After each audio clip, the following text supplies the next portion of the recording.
to go see Colin Quinn's one-man show, and then to go to Caroline's with Heather McDonald, a live Juicy Scoop, and then some stand-up next weekend. So if you guys are in town for that, please come to see Heather and I together. We haven't done it in a while together, so I'm looking forward to doing it. It's going to be fun. And then we'll take pictures and all that. I stand in the back. Heather does the VIP experience for her, and then I stand in the back. And you could just come up to me for free and whatever you want to do. Then that's my contribution to the evening.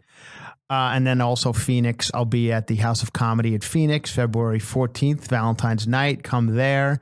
And then the 15th and the 16th as well. So I'll be there all weekend in Phoenix. I love Phoenix. Please come. Scottsdale. Let's go to lunch. Let's hang out. I'll be there. After that, I go to West Edmonton, Canada, in the Giant Mall in West Edmonton. I play basically the same House of Comedy. I forget what they call it in Canada. Comedy Zone or something. Anyway, I'm going to that West Edmonton Mall. Please come, Canada. I love performing in Canada, and I'll be there at West Edmonton. Now we got that out of the way, and I'm glad we brought up Valentine's Day, because the hot topic that I want to talk about. I'm sorry, I said hot topic. I hate that. Every one of those like annoying daytime shows does hot topic, hot topic. So let's. I'm reading all the stories about how those little Valentine's hearts, the little, I guess they were made by Necco, that company that, if you're old enough to remember, Necco wafers. They were like this colored wafer that was in like almost like a wax paper, and came in like a roll, and I didn't even know if they were flavored. They were like orange and whatever, but then they had a black licorice one that was just god awful. Honestly, they were all kind of god awful. But so Necco had these Necco wafers. Now, before we knew any better about anything, these were a popular candy when I was growing up. The Necco wafers. I've now learned that the people who make those Valentine's hearts, the little tiny like chalky hearts that say things on them like "Be mine" and stuff like that, were made also by Necco. And I guess Necco, surprisingly, because they made terrible candies, has gone out of business. They went bankrupt, I guess, abruptly. They went bankrupt in July, and somebody had bought them, but they didn't have enough time to pull it all together and begin to make these hearts, the hearts that have the little writing on them that we all know from Valentine's Day that everybody got in like elementary school. One of those kids would come in and hand them to you, or the teacher would give them to you. We all know them. They said things on them, and now over the years they've changed those things to keep up with the times. Like, instead of fax me, one of them used to say fax me as if somebody would do that. Now it says text me. But they're not. They're gone. They're done. There's no more candy-shaped hearts. They're going to be hard to find because Necco didn't make enough. So it's a hot commodity right now. If you can get these candy-shaped hearts, they're not very good. You know, it's not a candy you go like, thank God somebody had these heart-shaped candies that I could chew on because they're so delicious. They're not like M&Ms or like good shit that people like. I thought I had heard somewhere that Kim Kardashian was somehow involved in buying the company, or she was going to rescue this. And maybe I was just, I was kind of half reading the story. So Alex went and looked it up, and he has a report. Alex has a report on the candies. Now, what is it? Now, she had made her own or something for a launch of her perfume? Yeah, she used this website called mycustomcandy.com. That is Kim Kardashian's website, mycustomcandy.com. Oh, is that her website? I don't know. No, I think that's a candy company. Oh, okay. And she went to them to make it for the release of her new perfume. So she went and said, "Can you make me these heart-shaped candies?" Yeah. Now, so what people are saying, now you reminded me, thank you. Right. What people are saying is because Necco was only able to make a few because of the bankruptcy. People are saying now Kim Kardashian went out and bought all the ones that were available for her launch of her perfume, and now so these would have went to the regular people who need these, but Kim Kardashian said, "I want them for the reason of my perfume." So here's the problem: the Kardashians took all the candies from the people. So go ahead now. So she went. So now, okay, now just not to stop you again, Alex. But what had happened was she launched this perfume, like another Kim Kardashian perfume. I guess her perfumes are so successful that she's got 10 of them now. And I don't know if I've ever smelled the Kim Kardashian perfume on a person. I'm sure it's probably nice. The last perfume I really liked on a girl was Anais. Remember that one? That was like a hot one in like the late 80s. ANAIS, I think it was. Anais. I remember I used to have a girlfriend who smelled of Anais. I think I'm pronouncing it correctly. Like anise, like the maybe like it is. the liquor, maybe I'm pronouncing it wrong. I thought it was Anais. But that's like the one. And then I remember when everybody slathered themselves in CK1, which is the cologne that was for both men and women.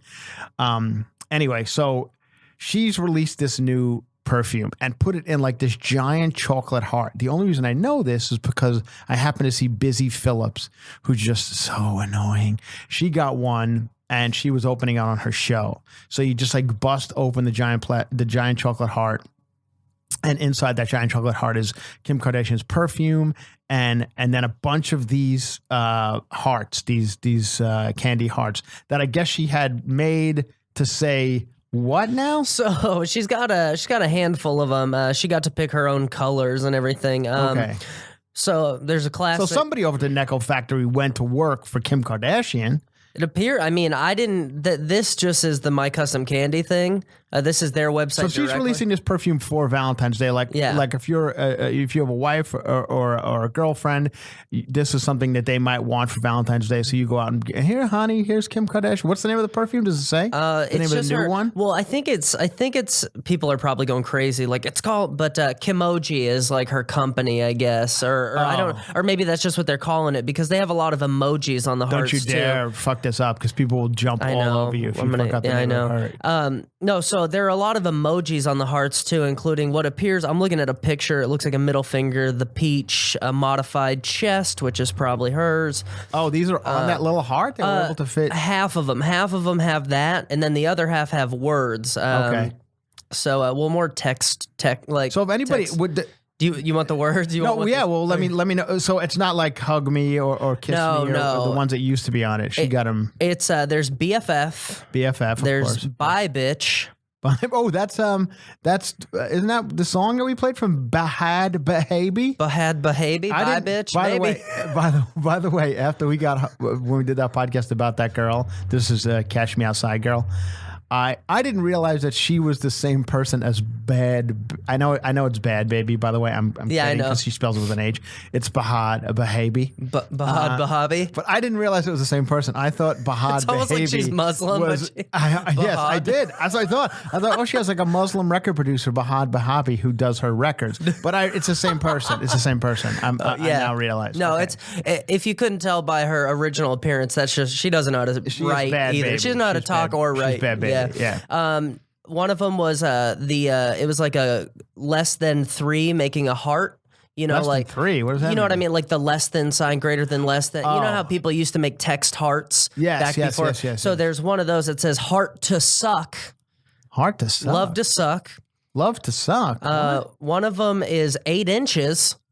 Wow. One of them is fuck off. Okay. One of them is bottom for you, BTTM for you. These are all like text, These are on the little heart. These are on the heart. So if you were to open up Kim Kardashian's chocolate you get box, an 8 inches heart, yeah. Really? So I guess that's like fun to give to your boyfriend. Which is fun to give to your boyfriend. Or give to your girlfriend like you're about to get 8 inches. I guess it's really fun to give to your boyfriend if he's like half of that. That'd be kind of cool. 4 inches. Yeah. And then the last one is Isn't everybody... Now, can I just say this? I don't watch a ton of porn anymore. I used to from time to time watch it in like hotel rooms. It was boring. But I feel like every dick looks relatively the same because you see a lot of dicks in porn. I'm not looking at male dicks, in everyday life, but I feel like in porn you see them. You did because that's what's part of the act. And they all look relatively the same to me. Like you don't see particularly giant ones. You don't see particularly tiny ones. Sometimes there's an outlier, but Yeah, right. So, but I don't. So 8 inches. I don't know. Is that a relatively normal? penis? we know that like if you look at they look at football players even from when the NFL first started, they're way smaller than people are nowadays. You're not talking about that. You're talking about the actual stature of the actual people. So the average penis is probably. When was the last time somebody went around and counted, measured?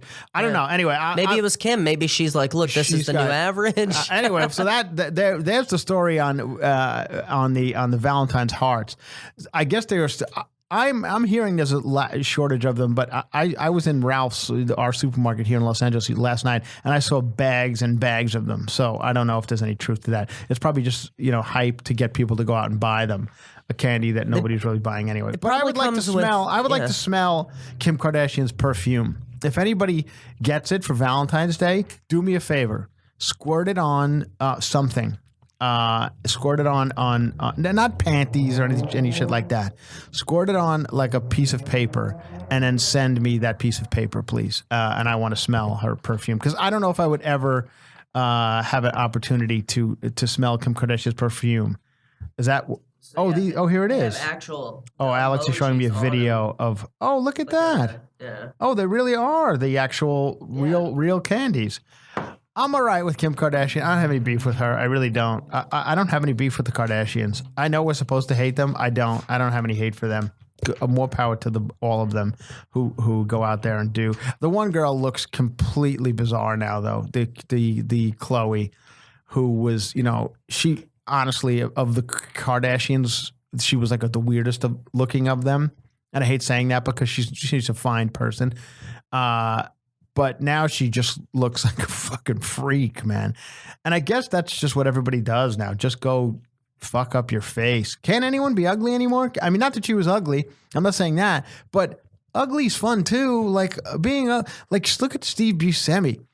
I mean, everyone likes Steve Buscemi because he looks like fucking Steve Buscemi. Like if Steve Buscemi went, am I saying his name correctly? Or is it Buscemi? Is it Buscemi? I think it's Buscemi. For years, I called him Nick Nolte, and everyone said it's Nick Nolte, and I was like, oh, it's not. I thought it was Nolte, and people got very angry at me for pronouncing his name incorrectly. But so this is Buscemi, Steve Buscemi. Okay, but look at so a guy like Steve Buscemi. Let just be who you are. Look at look at Lauren Hutton. Remember her with the space in her teeth? Imagine if she got that fixed in the 60s and 70s. Did you hear? I think Madonna just got some. Did she get a fake butt or something? I think it was a joke. I saw the video of it and it looked ridiculous. And I think it was Madonna trying to be funny. She was always famous for a gap in her teeth too, wasn't she? She had some sort of thing wrong with her teeth, and that was her. Madonna's always been kind of an attractive lady. In all the variations. That's what you want to hear. You know what I mean? Like all lady? But all the variations. Well, she's fucking 60 years old now. So is she 60? I think she is. Whoa. I think she's 60. Good for her. So yeah, she's getting up there. And that's, aren't we all? I mean, I love when people. This is going to get me into the next story, which is in the news. I love when people like age shame me because I get it a lot. And people like we're all fucking getting old. Like just you'll be there too. It's the way the world works. Just so calm the fuck down. We're all gonna get there. If you're lucky, maybe you don't. Then you fucked up. The reason why I bring this up is because the New York Post has a huge center page spread on why Tom and Giselle still drive everyone outside of New England insane. The King and Queen of Smug, written by some angry woman named Maureen Callahan, who's, the New York Post has like these writers who, there's Andrea Pazar and this woman who just write these, angry articles about Tom and Giselle. I don't have, and this is interesting to bring up because we do have the Super Bowl on Sunday. And by the time this airs, the Super Bowl will have been over because we're taping this on Friday.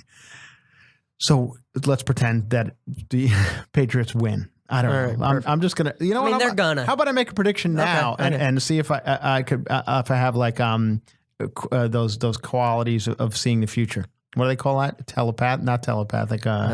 You're a psychic. Psychic, but there was another word for it. Transvoyant. translucent, something. You are a little translucent too.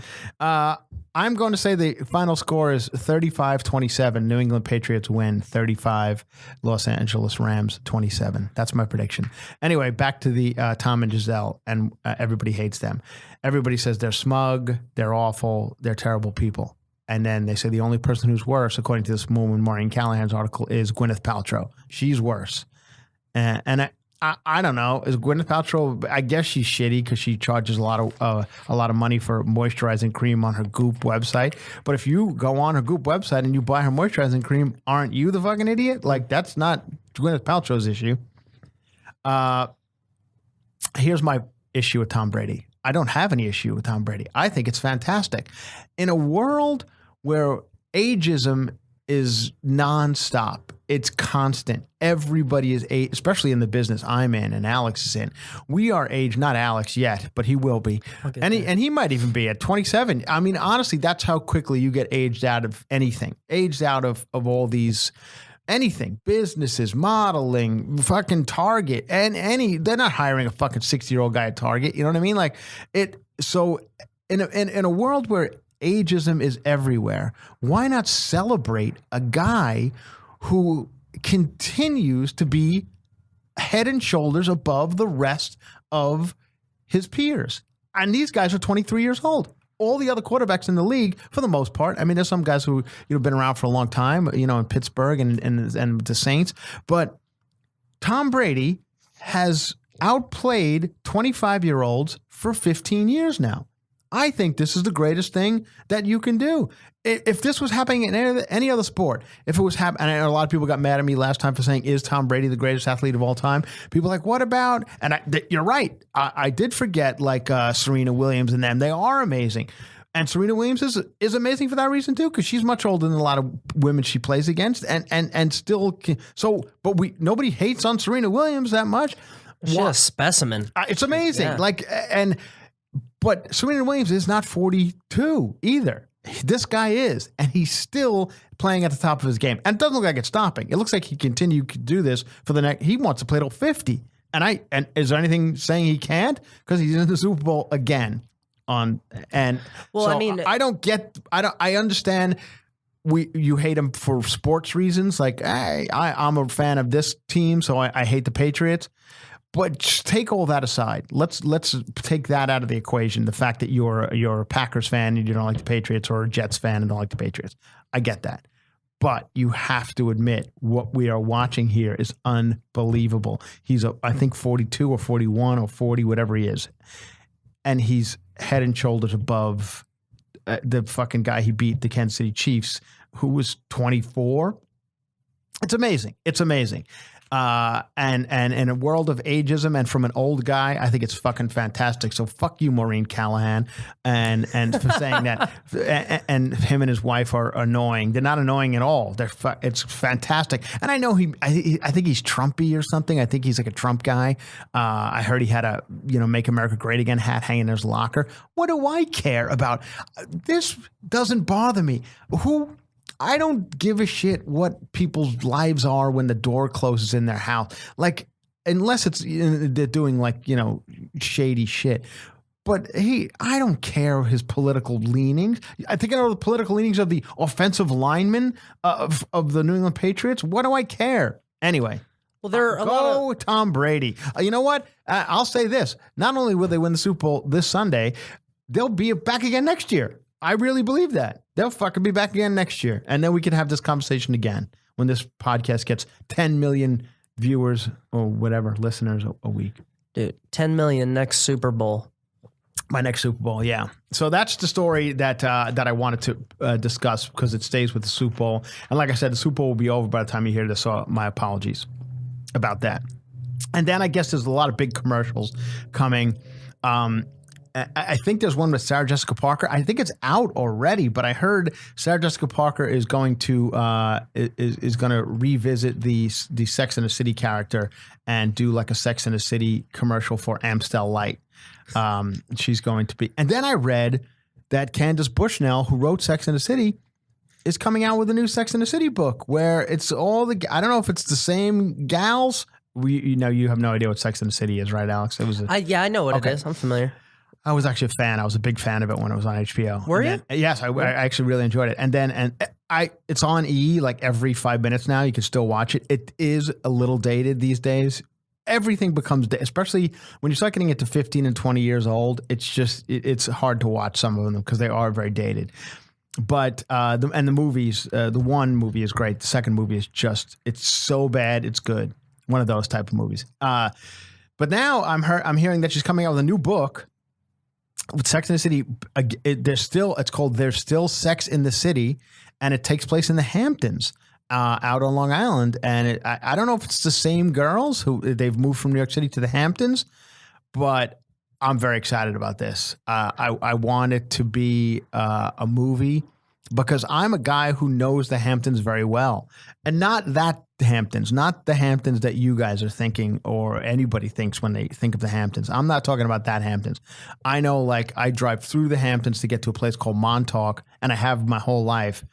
And now Montauk has become a big deal with like fancy people. But when I was going there, it was like a little shitty fishing village where we went, we got ice cream and went home and slept in a tent on a beach for weeks, me and my family. So I'm excited about that. But now I go out there and I'm Mr. East End of Long Island. I'm Mr. Montauk and Mr. Hampton. So I'm going to all the swanky places. Not like people's homes. I'm not invited to that. Like, people will not have me at their homes because I'm old and gross. But I'm able to go into like bars and stuff. And so I'm very excited about There's still Sex in the City, if there's any truth to it, coming to the Hamptons. When did it end? When did Sex and the City end? On HBO? It's been a while now, 10 years. So we're going to get to maybe watch old characters learn Instagram. Well, that's exactly what it is. This lady is just Instagramming It's interesting you bring that up because that's what it started to become. It started to become like these hacky jokes about, like, jokes that as comedians, as comedians who are in the comedy world constantly, we're constantly around comedians and writers, and we're hearing jokes all the time, every night. None of this stuff is funny to us because we've already heard it for 6 months. You know what I mean? Like, we've heard the memes, we've seen the all the memes that people send me. Like, isn't this one funny? I'm like, yeah, that one's funny if I'm a regular person. I'm sure it's funny if I'm working in the office every day and you email it to me. I'm like, that's a good chuckle. But for me, who's a professional, who's been doing this a long time, but that's what Sex and the City had become. It had become like some hacky jokes. And I'm okay with hacky jokes. I get it. There's regular folks out there who aren't in this game, so let them have their fun. But of course, there will be that. Mm-hmm. There will be Kim Cattrall, although she won't be a part of it because I hear she's got a beef with some people. And I haven't heard that name in forever. No, she will have a problem like texting or something and she'll be stuck at a house. She'll accidentally send her nude to her dad. Right. That's a hacky. Her dad. She's like 60. Oh yeah, what her dad? 110. You know what I'm getting. Yeah, at. No, exactly. Like I literally think that was an episode of one of the later Sex and the Cities. Yes, something like that. So that'll be exciting if that does come to fruition, whether it be the book or I don't know if I'll read the book. I'm not that big a fan where I'll go out and get a Candace Bushnell book. But I'm gonna get you a copy. Would you please? Yeah. But if it does come to a TV series or a movie, fuck yes, I will be there for that. What else? Oh, now here's another thing I want to talk about. A lot of people are saying I was angry. I've been angry on the last couple of episodes. They say I've been mean to you, Alex. They say I've been cutting you off and not letting you tell stories about the kid who was walking from San Francisco to Los Angeles, which seemed like an amazing story. And I'm sorry we all didn't get to hear it. But where is it at? Is the kid still still walking? He made his walk. He did his final show. Yeah. No. Okay. That's it. So he made it. He survived. Are you happy, everybody? The kid survived. He made and now there's still homelessness, however. He was doing it to... he raised over like 20 grand. Oh, he did? Yeah. For homeless people? Yeah. Okay. Homeless healthcare, actually. There you go. So there you go, everybody. This kid, this open mic comedian, has stopped homelessness. A legendary Irish comedian. Never heard I'm just kidding. Nobody's ever heard of him. And I've been in this game a long time, and I see comedians every day. This kid raised $20,000. So there you go. Alex got to tell a story. And then people saying, I'm angry at Lisa Rinna, and I'm too angry at the Real Housewives, and I'm too angry at Lindsay Lohan's Beach Club. Let me tell you why. I'm not angry. But here's the thing. I have a problem with the fact that, and I know that I'm beating a dead horse here with me saying this on the podcast because I've said it week after week. The fact that we're putting these people on a pedestal. Now, the reason why I have a problem with this is because I got to Los Angeles when I was 23 years old with no money and no nothing, with a friend of mine. His name's Carl McKinnon. He was on Walking Dead last year. He had a very good part on it for 2 seasons. He's since been killed. That aside, we got some shit apartment on Vermont Avenue, little tiny single apartment, like a one bedroom with a roach-filled Murphy bed, $350 a month. And that's back when you can get an apartment. That'd be so beautiful. It's a long time ago. And it's actually a really nice neighborhood now. At the time, it was not. We busted our asses. We worked at a fucking Sizzler. We worked at you name it. We did everything. We actually, not only did we work at the Sizzler, we got to the Sizzler. They gave us the job. The guy's like, you got the job, because he was just excited that 2 white kids wanted to work at a Sizzler. And he's like, of course you got the job. He goes, but we're closing the Sizzler down for 2 weeks to remodel. Because this is like a new relaunch of the Sizzler. They were going to do like a new color scheme and everything. Reinvention of Sizzler. Reinvention. So, we're adding croutons to the salad bar. How dare you? They already had croutons, but they did add, I believe, they did add an ice cream machine, which was a big hit. I said, me and my buddy Carl were like, well, we don't have any money. Like, is there any way we could help do construction on the Sizzler? And the guy's like, I don't have any, that's not my scene. Like, come tomorrow when the construction crew's here and ask them. So we show up next morning with the construction crew and we ask the guy, hey, can we work on this, building? And he's like, do you 2 white guys want to work construction? And we're like, yeah. So we did. So for 2 weeks, we jackhammered up the floors of the Sizzler, and we hauled away, bricks and mortar and wood, and we put it in dumpsters, and that's what we did for 2 weeks, and went back to our little single apartment, and we made our way in the world. Okay. Then we did all sorts of shitty jobs. We got booed off stage. We did it. Then we had some success. I had some success. I busted my ass for it. Then that success goes away. Then you find another way to get success. Then you go through this, you do that, you do this. Here I am now, sitting in a little 1-bedroom building in Koreatown, taping a podcast with Alex, who's going through the same situations that I went through. And we're trying, and we've developed acts and like legitimate talent and an act that people can come and see. But yet, this Lisa Rinna can get up on a table and scream and yell and dance around and kick up her feet. Zero fucking talent. And Lisa Rinna actually probably has more talent than most of them. I'm using her as an example because she was the one I saw dancing on the table. There's other ones who really have no. Vicky Gundelson, what the fuck does she do? So this is why I'm angry. Because for 30 fucking years, I busted my ass at a Sizzler, and because Vicky Gundelson screams really loud, she's got a fucking TV show that you people are going berserk over. So I have a little. So let's say you work at wherever people work. Let's say you work. Everyone seems to have not good jobs and well-paying jobs. Let's say you guys work at what's a company that does well, but it's not a show business company. Alex, you got anything like a company that people would work at in New York City? Like Apple, maybe? Yeah, okay. Maybe you work for Apple. Maybe you work on some level. You work at Apple computers. Corporate, not the store. Right. Yeah. So let's say down the street, another company starts with a bunch of screaming people, and they start a company. That is Apple, actually. a tech company where a bunch of people just scream and start this tech company, and it rises to the levels of the Real Housewives.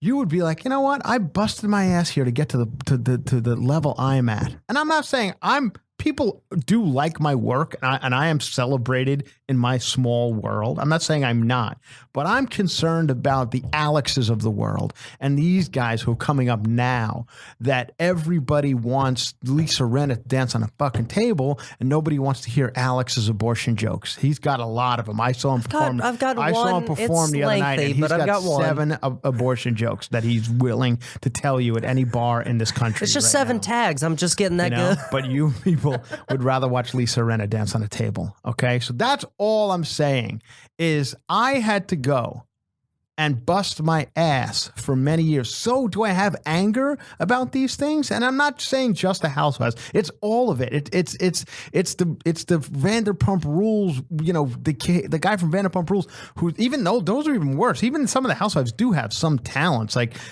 you know, Bethany Frankel knows how to run a company, which is a talent.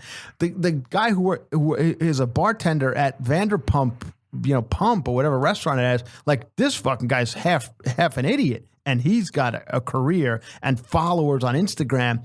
So yes, does it make me angry? A little bit, because I had to go, and this is before the dawn of, people would like me to tell stories about like the early days of making it. I don't know if I've told this one before. Stop me if I have, Alex. So we used to do a thing called the drama log. That's how you got jobs. This is before the dawn of the internet and anything you could, and you couldn't background check anybody back in these days. So talk about Me Too. I mean, there were just Me Too's left and right, because there was no way to even complain about it. Like, who do you go to? The cops? They don't give a shit. There was no way to go on Twitter and go, I was just Me Too'd by Harvey Weinstein. And there was none of that. So you'd buy this thing called the drama log or Backstage West. And in these Backstage West and drama logs, there were actual papers, and there would be castings in them. You know, here's it. So one day, is this a boring story? No. It's going to be good. Hang on. One day, there's a casting for a thing called "Are You Lonesome Tonight?" That's the name of the film. Are you major motion picture? It says, "Are you lonesome tonight?" I was like, oh my god, a major motion picture. Are you lonesome tonight? I said, I'm gonna go audition for this. It says, we're looking for Josh. That's the character's name. He's the new model in town. And that's perfect for you. Oh, you better believe it. And this is back when I was real good looking. I'm okay looking now. What year was this? This is probably 1989, okay. 90, maybe 90. Okay. So I say, I'm going to go audition for Josh, the new model in town. They say the audition is at Tranca's. I don't know what Tranca's is. I do now because I live very close to Tranca's. It's a road in Malibu. And there used to be a place called Tranca's Pub. It's now no longer there. It's been now Starbucks. The world is changing rapidly, thank God. So I go to Tranca's Pub, and I'm like, this is where the audition is for a major motion picture? I'm already like, this is a little odd. This is it. It's in the back. He's in the back booth. I was like, who the producer, the director's in the back booth? Yeah, he's in the back booth. First of all, it's not even like a hoity-toity restaurant where you'd be like, oh, this could happen. It's Beverly Hills Hotel. Maybe this is where this guy, maybe he's quirky and takes his meetings here. Tranca's, it's like a shit pub. So I walk into the back booth of Tranca's. There's a guy named Bob Wellborn sitting at the back of the booth. He's got like a assistant who seems like a little slow, like a woman who is doing a favor to or something. And he's this older gentleman with a giant head of like shockingly blonde hair. He almost looks like that guy Roger Stone who was just arrested on the Trump campaign. He looks a little like that guy. Mm-hmm. He goes, he is enamored by me right away. And let me just say, I am not that good looking a guy. Like by Los Angeles standards back then, there were gorgeous like men in this town who could be Josh, the new model in town. Better body type, better looking, better everything than me. But for some reason, this guy just takes to me. He's like, oh, this is exactly how he talks. He talks like this. His name's Bob Wellborn. He goes, oh my God, you are perfect to be Josh, the new model in town. So he gives me a piece of paper and he goes, can you read this dialogue? So I begin reading a page of dialogue that is absolutely awful in the middle of a restaurant. I'm standing in the middle of a restaurant. Now he didn't rent out like the room for audition. There were people dining at tables right next to me as they're reading this. They're like, this guy again. Exactly. You got to quit coming to Trunkas. No, like that's exactly what happened. Like I believe the people around him were thinking like, oh, this old queer is he's looking for new boys. This is how he does it. He must do this every week. To them, it was obvious. To you, exactly. To me, I'm like, I'm going to be in Are You Lonesome Tonight? A major motion picture. Josh in Valentine. So I get the part. Like he's like, you got the part. I'm like, oh, that's it? That's how it works here in Hollywood? Like you just get the part? Yes, you got the part. I was like, okay, so what now? He goes, oh, so just show up tomorrow and we're going to shoot the movie. I was like, oh, there's no like, wardrobe or anything like that. No, we shoot the picture tomorrow. I was like, okay. So I show sketchy. I drive home. I drive back to my little apartment. I tell my buddy Carl, I just got a part in a major motion picture to call Are You Lonesome Tonight with Bob Wellborn, producer. Now, there's no way to look this guy up. In today's world, I would go Google Bob Wellborn and see he's a complete fucking fraud. I didn't know that you can't do that. I go back. to his house. Now, the reason I'm telling this story is maybe you're like, this is a boring story. I don't want to hear it. The reason I'm telling you is because people say I'm angry, and this is why. I go back to shoot Are You Lonesome Tonight, the major motion picture, and he's got a camera on basically a video camera. Where back in the old days, you'd pop in a videotape, close the camera, and shoot. That's what this was. That's what he has. And he's got a couple of other actors there, like attractive girls, attractive guys, and I'm the star. And these kids are too dumb to read. I'm already like, wait a minute, this is a scam. This is not the way the world works. I'm not that savvy about Hollywood, but I'm savvy enough to know this is not a fucking Paramount picture. But these other kids are like, we are going to Cannes Film Festival with this. We prepare yourselves for the big time.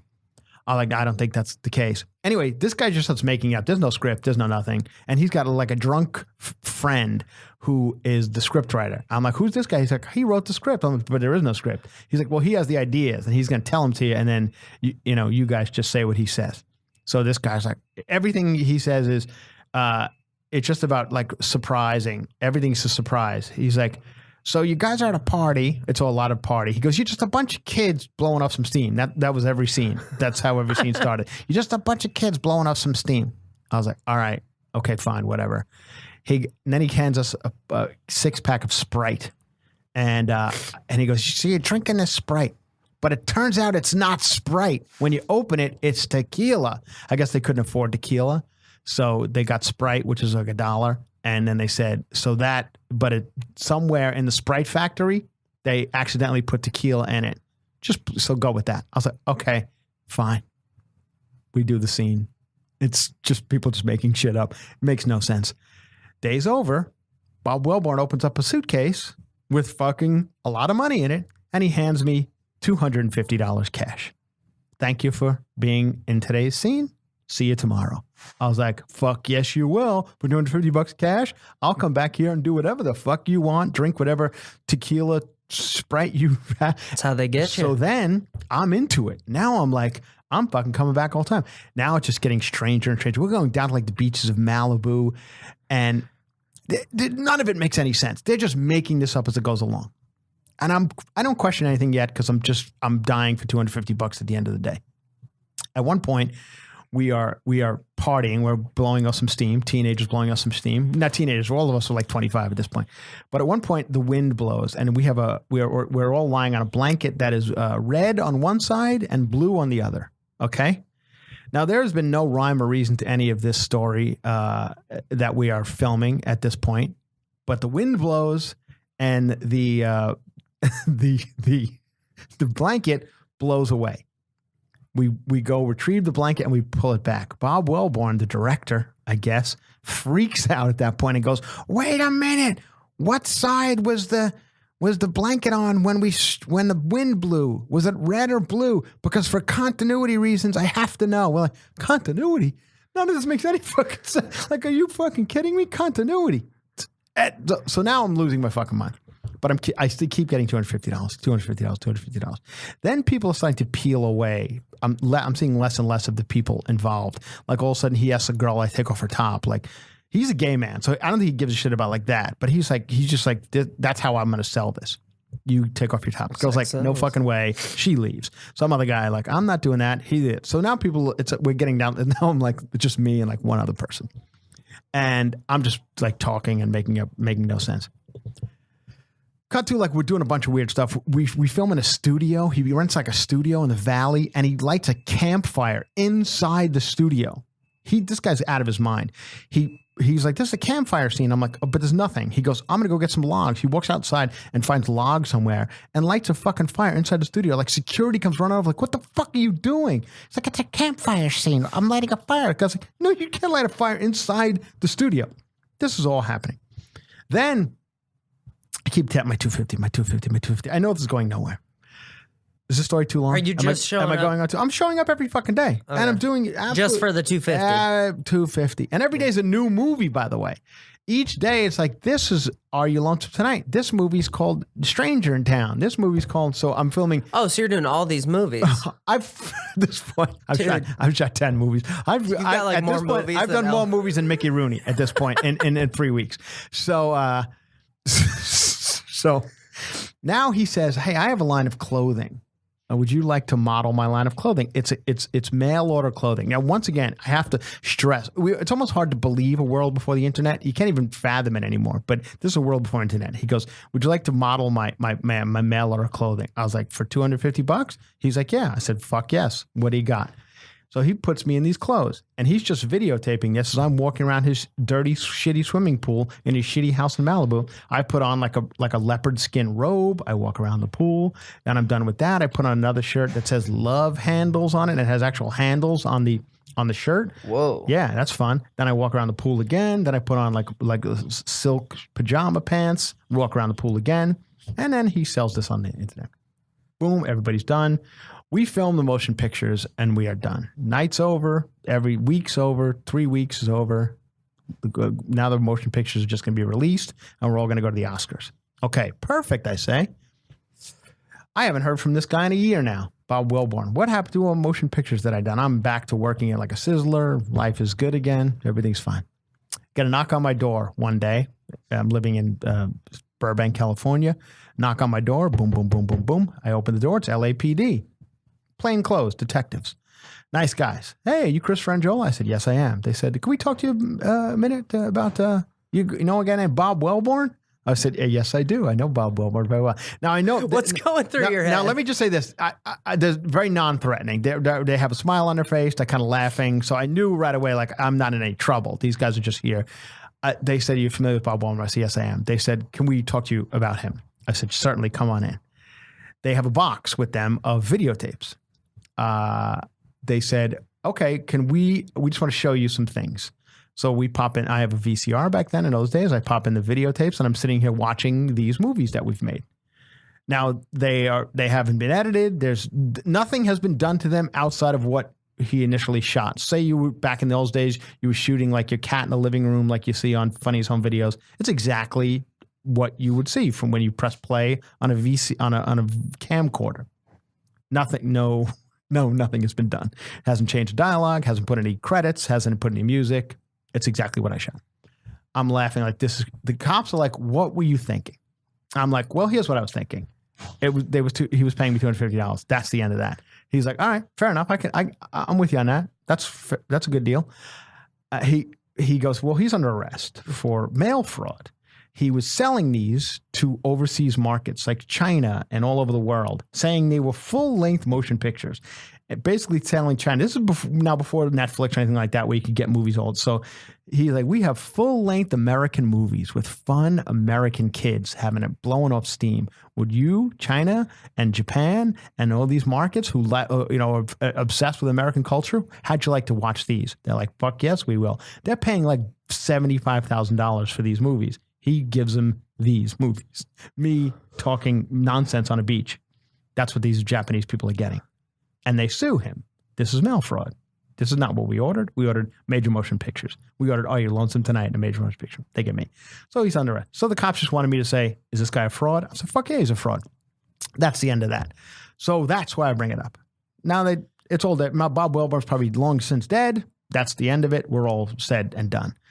So these are the shit I had to go through to get to the point I'm at now, to get to play Zanies in Chicago and the fucking House of Comedy in Arizona and Caroline's with Heather McDonald. This is what I had to fucking go through to get to play headlining clubs around the country. This is what Alex will have to go through. So I'm angry, yes, because if I get Vicky Gundelson put some fucking filler in her cheeks and dance on a fucking table and you people go berserk, yes, it makes me angry. Because was Vicky Gundelson walking around a fucking pool in Malibu wearing a leopard skin silk robe? No, I was. I just want to put it out there. If anyone's willing to pay $250 a day, I'll wear your silk robes. See? I'll put your t-shirts on with handles. Like It is my. I know I've probably told this story before in different ways, but I wanted to tell it again fully because we are taping this in advance. We have to do a thing what we call in the show business world, we call evergreen topics. They are topics that will not necessarily be old if it comes out in a week. So I know we did the Super Bowl one, which will be old, and we fucked it up already. So that I wanted to tell because we need to do this a little evergreen, and I hope you enjoyed it. And that is why from time to time I will get angry on this podcast about celebrities like non-celebrities, and I have no problem with the Real Housewives. I don't.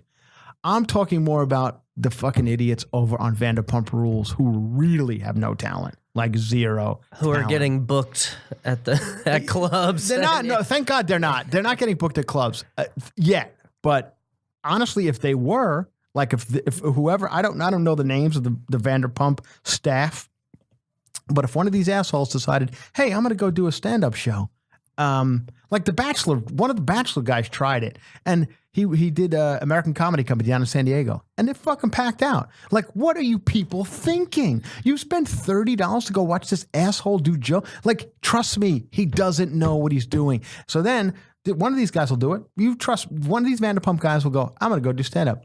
And he'll go out to some club in the Midwest. He'll go to Funny Bone in Omaha, and he will sell out 3 fucking nights. A fucking veteran who's been busting my ass at a Sizzler, busted my ass in a fucking $300 a month apartment on Los Feliz Boulevard. You're wearing leopard skin. And wearing leopard skin outfits in Malibu. And I could barely sell out 5 fucking nights. I could barely sell out 1 night. That is why I'm angry. Well, here's your problem is you never went to the markets where Are You Lonesome Tonight? If you would have went over there, I often thought about that. I often thought, like, man, I gotta go start touring Thailand. I was like, maybe these things are like a huge deal somewhere. Like maybe there's been one weird country where they became like this cult classic, and I'm a giant. Like one day I'll get off the plane, I'll be like, "You're Josh, the new model in town." Anyway, more and more. I want to tell you something. That blanket, there was no continuity with the blanket. But other than that, Josh, we loved it. There are much more bizarre details about this story. And as we go on through this podcast, I will tell you more and more because I barely scratched the surface on some of this stuff. It got really strange. That's it. Let's wrap this one up. And I hope that story was not too long and boring. I hope the sound on this one, is the sound good, Alex? Yeah, sounds good. Because there was one woman who was calling for your head. She's like, fire Alex, the sound is bad. Yeah. But Alex, this is not Alex's fault. Alex is working with some equipment that's in a puddle, and he risks his life every day to do this. So I appreciate it. And thank you all.